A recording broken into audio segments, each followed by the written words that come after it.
Jewelry and how to photograph jewelry is one of the most requested topics from you guys, and that's what we're talking about this week. I'll go over a few incredibly easy jewelry-based photography tips that will help create stunning images of your necklaces, earrings, and bracelets. And we'll talk about an easy way to create multiple pieces of content from a single piece of jewelry.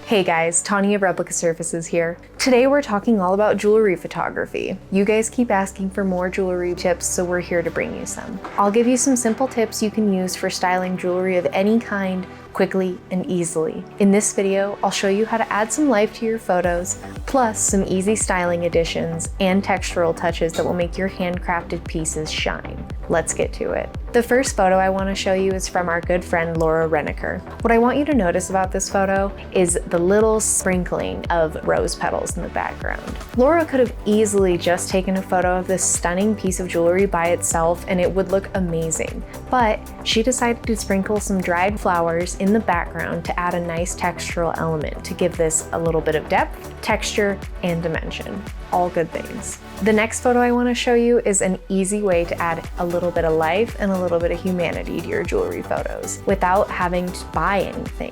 Check out this photo from Shop Wild Bloom Studio. This is an easy way to frame your piece of jewelry by adding a hand. Just hold your jewelry in your hand or ask your child or a friend to hold your jewelry and take a photo from directly above.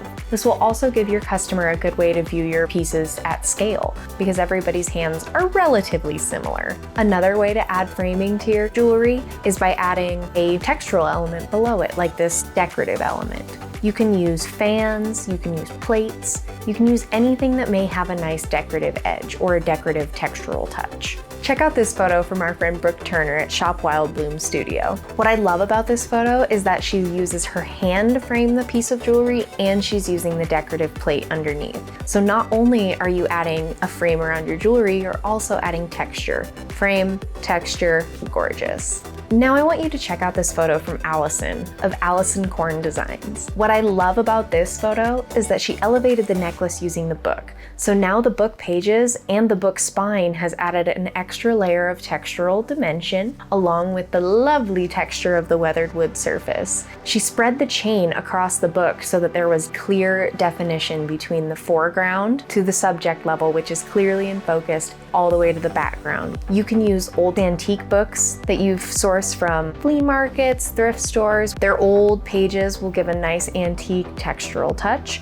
Or you can use planners with funky colors. Pretty much the sky's your limit. Just make sure that you keep words or anything that may be written on the spine turned away. What we're really looking for is the texture that comes from the pages and the front and back cover. So keep that in mind when you're shopping for books to use as props. Next up, we have some examples from my lovely pal Trish at Beatbox Portraits. What I love that Trish did in this photo is that she literally just used a little dish and filled it with some gravel. It's a super easy way to add texture and to frame your subject. For the dish, you can use small bowls, spice pinch pots, ramekins, whatever is small, fill it up with gravel of some sort. I've seen people use stuff that you would use in the bottom of your aquarium, and that comes in so many different colors. You can probably find something that's on brand for your business. You can also use scrubs, like face scrubs. They come in all sorts of different textures, colors, all sorts of things that you can just fill a little bowl with and then put your jewelry on top.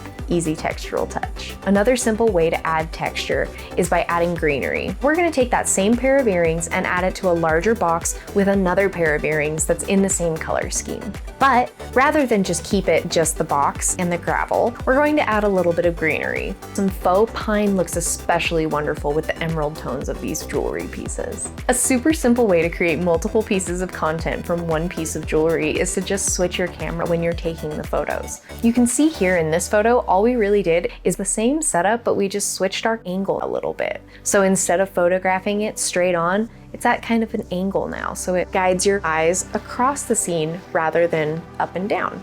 Thank you guys so much for watching this. If you want to see us do more jewelry tutorials, let us know in a comment below this video. If you want to see more jewelry photos, head on over to the Facebook VIP group. We have some awesome members who are jewelry photographers, business owners, and everything in between. We'll see you next week.